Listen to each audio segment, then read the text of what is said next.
OMG! 49 permitted development rights affected.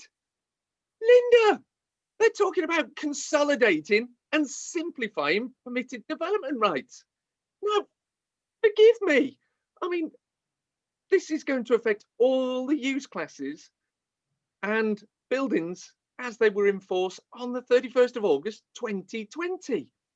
And they've split these 49 permitted development rights into 4 categories. No longer required, not unchanged, maybe changed, requires detailed consolidation. No, this is driving me mental. I mean, let's put this into context. It's important. And this is the reason it's important for you guys to get on and comment on this consultation paper, because permitted development rights has delivered over 72,000 dwellings. Now, that is not an insubstantial amount. So, Linda, tell me, have we still got 56 days dean consent, £96 planning fee? Is it easy peasy? Or have we chucked the baby out with the bathwater? And, you know, it's been a year of giving, hasn't it? I mean, come on. We've had 2 phones. We've had new use classy. We've had everything. Where are we going with this, Linda? Help me out. Well, it is December and it does look like there might be an early Christmas present as well as the vaccine. Yay! But don't get excited. You've gone and read some of these daft headlines again, haven't you, Andrew? And yes, I know it says 49 permitted development rights be changed, but there's all sorts of things like infrastructure and institutions and schools and things that are being changed. So first things first, things first, darling. First things first, this is a consultation paper. Oh. Yes, so it's going nowhere. All it is, it's out at the moment, came out on, was it the 3rd of December, something like that. And it runs through until the end of January. And I would urge any of you out there who are sitting madly watching this, that if you are a small developer or investor, or you have any interest, yes, any interest in planning and development and all of that, I would urge you to put your thoughts down and answer some of the questions on this consultation paper, because government needs to hear from you. They truly do. They need to hear from you, the people who are at the pointed end and who are doing this stuff on the ground. So that's my first lesson. So you heard it here first. Linda said, your country needs you now. Oh no, are we going to have what's his name, Haig, doing the pointy thing? Yeah, right, okay. So first things first, and I know I'm the planning prophet of doom and a uber skeptic. Oh, the planning pitbull, Linda. Planning pitbull in red lippy. But there we go. So it's a consultation document. So unless and until I see any of these things in a statutory instrument, in legislation, or preferably in somebody's blood, any kind of minister in their blood. So let's not get excited about this. However, there are elements that you think, oh, no, actually, we can get quite excited about this, because this is yet another radical change to the planning system. It's the taking of the axe to the planning system and redoing things. And it's for speed and simplification. Not sure about the speed or the simplification. I think it's overly complicated, but we might get used to working it. I don't know. We've got used to working all of the other stuff. And it also says permitted development rights. Please, can we not talk about this as permitted development rights? This is all going to require the prior approval of the council. So it's going to need a planning application to be submitted to the council. But it is, we know that we did a video about the use classes order and all of these use classes and retail and office and everything else being put into use class E, a commercial business and service use class. So what they're talking about, and this is the biggie, it's the possibility using the prior approval system of converting all of the uses in class E now, as they are, into residential. That's a party. I know. Come on, Linda, great news. I know. Party time. But there's a but. There's always a but. Yeah, there's always a but. Now, shall we go through the buts? The first but is, please don't put. I've just got a picture of Homer Simpson through my head there. I've got an image of Homer Simpson as well. Yes, yeah. Right. So prior approval is going to be needed. Yes. No two ways about it. We know about this. Now, but these things can be done in a conservation area. Now, we know about that in office to residential stuff, class O. So these can be done in a conservation area, which is good news. That's an opportunity that we didn't have. Well, yeah, there's all sorts of things. Class M you can't do in a conservation area, but class O you can. So it's bringing a few of these things into line because they weren't exactly lining up. And obviously class O and class M and the other likes are coming to an end on the 31st of July next year. We know that. We've already talked about that before. So this is now bringing online something. So those now will be superseded after the 31st of July, and they'll be brought into this new right. Don't get excited. Yes, I know it talks about 49 PD rights potentially being redone, rejigged, thrown out, baby bathwater and all of this kind of stuff. But don't believe the daft headlines. It's not permitted development. You still need to submit a prior approval application. There's no two ways about that. There's no getting away from it. Still needs a prior approval application. As we know, you can't do this. You can do this in conservation areas, but obviously you can't do this on a listed building. And there's all sorts of things like site of special scientific interest, listed building, scheduled ancient monument, safety hazard area, and of course a military explosives storage area. So you mean I can't convert that munitions building into a dwelling? How unfair and inconsiderate. I know. I mean, it's just I would say it's not playing the game, is it really? No, it's not playing the game at all. And please, if you know a developer who is using any permitted development rights, share this video with them now. Hit like and hit a comment below and give us your thoughts and feedback on these permitted development rights. Yeah. Linda, I mean. Yeah. Now, also added to that, they've added in this, which is a bit weird, but it's there anyhow. Not on a site that's subject to an agricultural tenancy. Now, I did wonder about that, and I thought, well, but we've discussed it, and there is a possibility that there will be barns in the countryside that have diversified, and they've been converted into offices. So it's all about, if that has been the subject of an agricultural tenancy, then you can't use this type of use. It's just a niggly little thing, but so we're not getting rid of the class Q. And we're not evicting the cows either. Not at the moment. Not at the moment. But you never know what might happen after Christmas or even before Christmas. God knows. Yeah. So you never know what 2021 brings.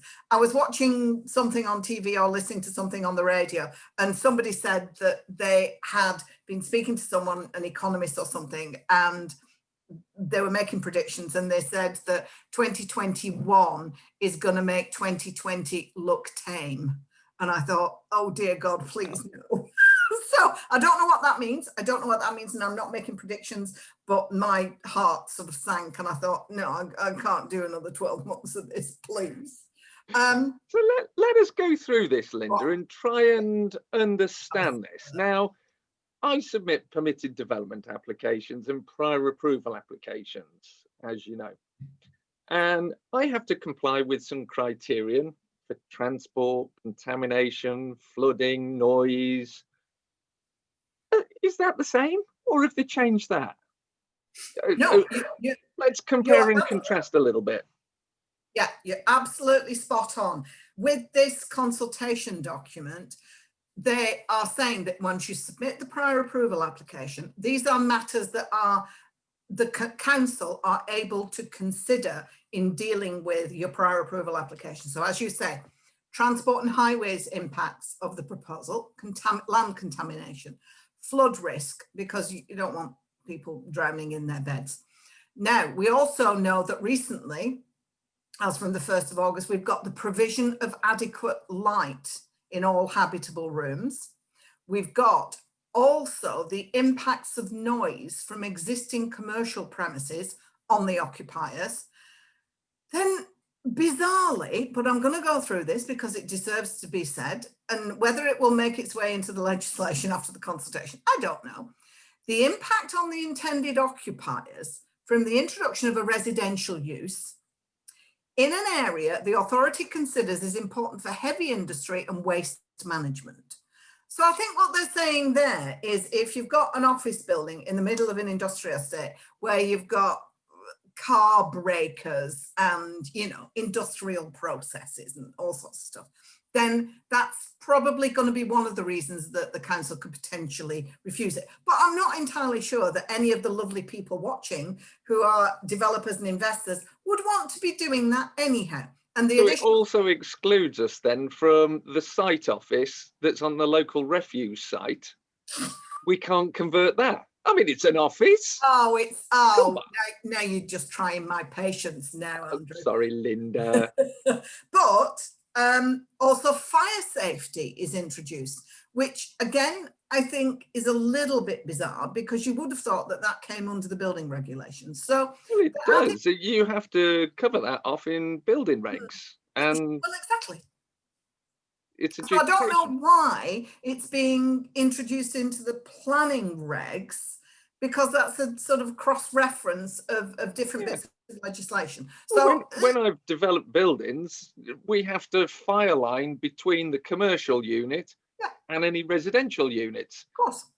And we also have to soundproof between them. So noise and fire safety are already taken account of in building regs. Yeah, from a practical point of view, for planners, it just means an additional consultation process, because the planners will then have to go and, as part of this prior approval, are going to have to consult fire officers. So it's adding consultation processes on here. Now, which building control consult the fire officers, and they come out and sign off sites as part of building. So I think that's one thing that feasibly could potentially be taken out because it's covered by other legislation, and I don't quite know why it's been put in there. Possibly, but maybe by a 14-year-old in Whitehall who doesn't know how the real world works. But that's just me being cynical as per usual. Yeah. So, I mean, that's a positive. I mean, in the old days, permitted development rights and prior approvals, we had to go back to, what was it, March 2013 or something, and prove use. Good point. Is that still the case? No. Well, this is good news. This is one bit. I know. You have good news for me. I'm going to have to lie down later after this. This is one I'm taking some Valium. Have you got any? If you're sharing, I'll have some. So yes, this is the one bit of good news. So from a timescale point of view, whereas Class O, office to residential, the office had to have been in use back to 2013. Well, this has now changed the proposal is to change this. I must keep saying that. The proposal in this consultation document is to change that. And it is only going to go back to the date when the use classes order changed, which was the 1st of September 2020, this year. So you can, if you have an office building that was in use 2017, when these new rights come in, then potentially you could start preparing for that, and this office building could come online if you wanted to change it. So that is an important thing for people to recognise. That's a real opportunity here, especially in what we'd call a post-COVID environment where, shall we say, people have been working from home. Large shops like Debenhams and Arcadia Group shops, Topman, Topshop, Buxton's, Dorothy Perkins have gone into liquidation. That opens up an opportunity for buildings that might have had another use. And that's an interesting point, such as things like big properties like Debenhams, although where you'd get the adequate levels of natural light and being able to put windows in, I'm not quite sure, but you know, that's a good point, because in class M, not in class O, but in class M, you have a size limit of 150 square meters. Now, in this proposal here, the consultation document, there is no proposed overall size limit to the size of building that you could develop. So you could use larger buildings like the Debenhams buildings and you know, Burton's and Topman and all of these kind of things. And equally, it did used to talk about in class M, it talked about the planners could refuse this if it was going to have an impact on the sustainability of a shopping area and adequate provision of services and retail services and things like that. There is mention of that in the consultation document, but it's not added into the matters that can be considered by the councils. So it seems that they're mentioning it, but they're not proposing to add it in. So that is another piece of good news, because whether or not it's going to affect a shopping area is very subjective. It's very much up to whether a council was particularly thought it was going to be an issue, but it's all wrapped up in, look, lots of high streets and lots of retail cores are failing, and lots more, sadly, are going to fail even further. So it's about the flexibility and trying to get some new use, some new life back into these retail cores, because everybody's shopping online now. And the pandemic, as we were talking about earlier, the pandemic has simply accelerated massively. You know, we were all sort of, you know, trundling and lurching towards the online shopping, but after COVID and the lockdowns, people have just got, I mean, I'm on first name terms with the Amazon delivery driver. I mean, it's just ridiculous, really. So from that point of view, yes, there are things that have changed. So the sustainability of the shopping area is not a consideration. Well, there has been, I mean, a pet project of mine, or a hobby horse, is the wrongful use of the CVA process. That's the corporate voluntary arrangement where large landlords are put under pressure by large retailers such as Debenhams, who've done this multiple times. They were a zombie business. Their business was failing grossly, and they used CVA to basically bully landlords into giving them rent-free periods and reductions in rent. And that needs to end, because it's fraudulent and wrongful, in my personal opinion. And it's about time those zombie businesses disappeared and we restructured our town centres to be more people-centric. The box shifting days of zombie businesses is gone. That's Amazon's domain and others. Yeah. I think hopefully the retail sector will, and oh God help us, the restaurant and hospitality sector will come out of this leaner and meaner. But there are inevitably going to be gaps in town centres that are just unavoidable, sadly. Now, so prior approvals is what we're talking about, and this consultation paper. One of the other issues about this, you have to submit a prior approval. Now, you will remember when we talked about this new Part 20 prior approvals, the upward extensions and the demolition and rebuild and all of those sorts of things. They put a new fee process in place. The new fee process was, it had gone from £96 for just £96 to convert, really, They're now saying it's going to be £334 per flat or per dwelling created. So that up to, you know, up to 50, it's 16 grand, and then after that it's £100. So that's on all ZAs and AAs and so forth. But what is this? Have we still got the £96? Give me some good news. £96? Well, yes, you still have £96. Yay! But yeah, it's £96 per flat. So it's not good news. And I don't understand, because this makes it very complicated now. Because on the one hand, you've got the Part 20, which will be £334 per flat. And then you're going to have this new consultation for Class E is going to have a £96 per flat fee. It's horribly complicated, and I don't really understand. You know, they could have gone with either one or the other, but yes, it's still £96. Unfortunately, it's £96 per flat. So that's per dwelling, per hereditament. Yeah, it's a bit of bad news. And another, if I can just carry on with the theme, another bit of bad news is it's not proposed in anywhere that I've seen in this consultation document. It's not proposed to include any operations necessary to complete the conversion. So I suspect that what's going to happen is, as with Class O now, if you are going to, you'll get prior approval to do your basic conversion. If you then want to do any other works, for example, you want to redo the exterior, you want to put trendy, you know, wooden siding to make it look like you're living in Maine or something, and paint it grey and all of this.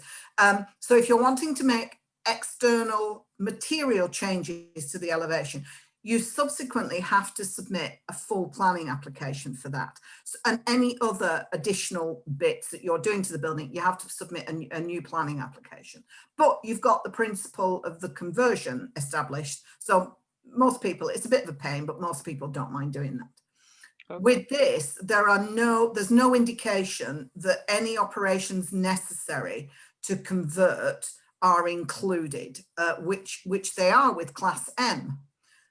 But at the moment, there's nothing in this. Now, whether that will change, and that is possibly something that could be responded to by developers and investors. And that could be something that you could write in here and say, look, we think you should add in operations reasonably necessary. And that is a really good point, Linda. Yeah, a really good point for you guys out there to get and respond to that part of the consultation document. Get your voice heard, and let's get this sorted. Now, don't forget that as of, again, sorry, bit of bad news, and then I'll get on to some good news. Don't forget that as from the 6th of April 2021, all of these properties that are converted under permitted development rights, it's not permitted development rights, it's prior approval, are going to have to comply with the nationally described space standards. I can absolutely guarantee that this is going to be, it might be tweaked and this might be specifically included, but I suspect that these conversions are going to have to comply with the nationally described space standards. And as we know with the current Class O, conversion of office to residential, that this right, if and when it comes in, is going to supersede. It's going to supersede all of those other prior approval rights. At the moment, when you submit a prior approval, the council have to deal with this within 8 weeks, within 56 days. If they do not issue a decision, notify you, then you have deemed consent. Now, from my reading of this consultation document, they've changed that again, but they've said there will be a statutory determination period of 10 weeks. Not so 8 in plain English, Linda, a statutory determination period implies deemed consent. After. So it's a dressed up word for deemed consent, just for everybody out there. That's my reading of it. It might change in the future. So we're talking going from 56 days currently to 70 days. Yes. But it's deemed consent. So this is better than a ZA or an AA. If the council failed to respond and failed to notify you, that's what the legislation currently says, whether that gets changed. If the council failed to notify the applicant or their agent within 56 days now, 70 days. So if on day 71, 72, you have still not heard from the council, the implication is you get consent by default. Now, if that stays in this consultation document, then it's slightly good news, because the prior approval process that's come in under Part 20 and the other changes, there is no cut-off date. It's just like a full planning application. So this obviously is good news, even though it's 10 weeks, not 8 weeks. It's good news, because you potentially, if the councils don't get their act together, potentially you've got a cut-off date and you can claim consent. So it's all sounding quite good. Let me just ask a question then. Class E includes things like medical centres and gyms. Will this apply to those? So is this a good opportunity for us? So we get permitted development rights on medical centres, for example. Yeah, you've got to be, yes, you're right. You've got to be very careful to make sure that the uses that you're looking, yes, potentially you could go find a medical centre and convert it to residential flats. No, but what has happened, and I've seen this, I've done a couple of conversions of medical centres and redevelopment of medical centres for flats. What happens is the medical centre becomes no longer fit for purpose, because obviously they have lots of different requirements now. They have baby clinics and there are heart attack clinics, and the CQC can shut them down, and that's the key thing. If the CQC pull the rug,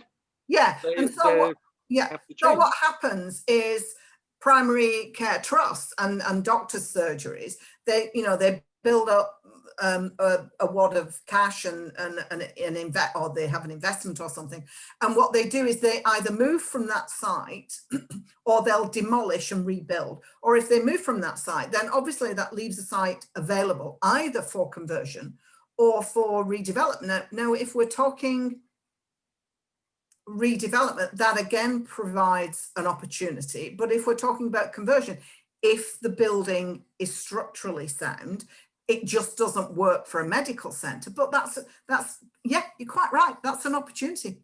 Yeah, I love opportunities, but it is only a proposal at the moment in this consultation paper. We need to emphasise that.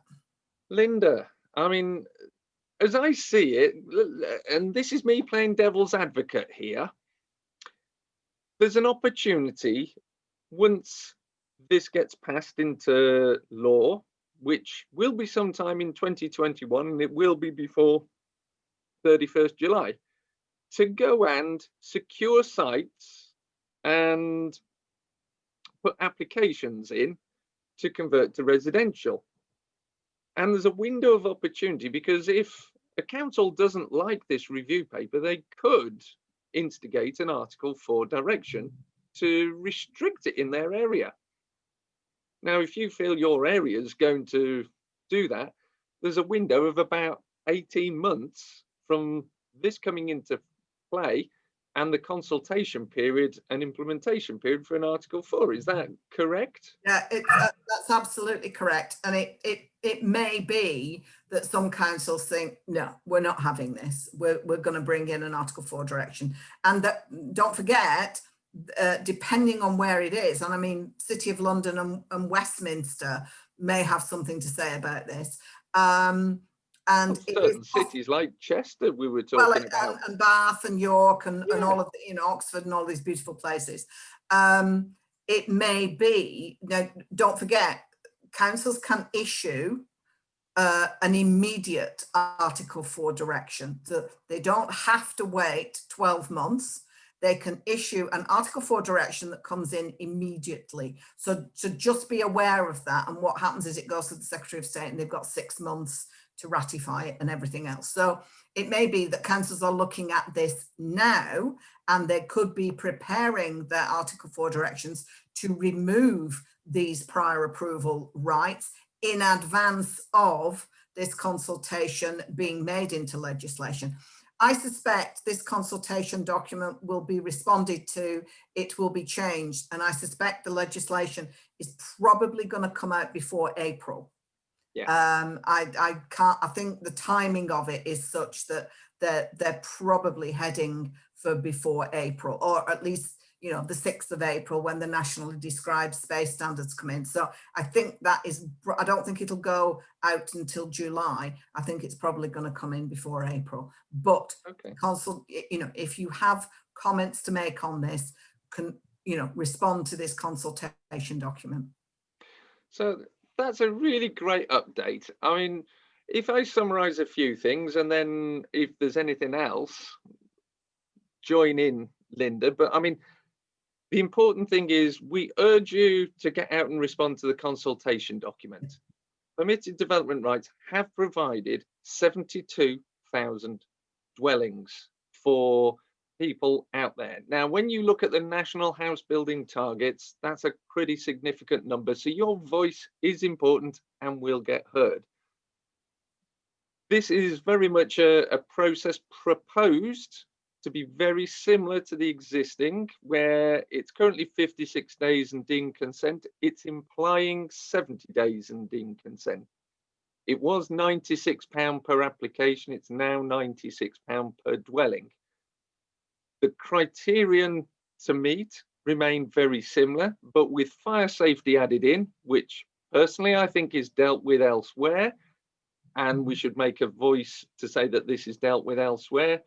Waste sites and heavy industrial areas, it's not appropriate. So I think that's a fair point to put in.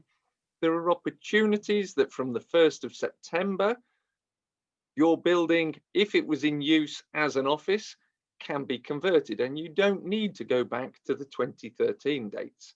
So, and also you have other buildings through the Class E that you can convert. So I think there's a lot of opportunities there, but you need to get your voice heard. Linda, what would you add into what I've said? I mean, I know we spoke about Class L. It's unlikely to be changed. That's a C3 dwelling house to a small C4 HMO. That PD right is unlikely to be changed. Class L is specifically in the consultation document, is specifically excluded. So it's not part of this. So those of you out there who are, you know, halfway through an HMO conversion, or you're just about to go to the auction and buy a property for an HMO conversion, don't panic.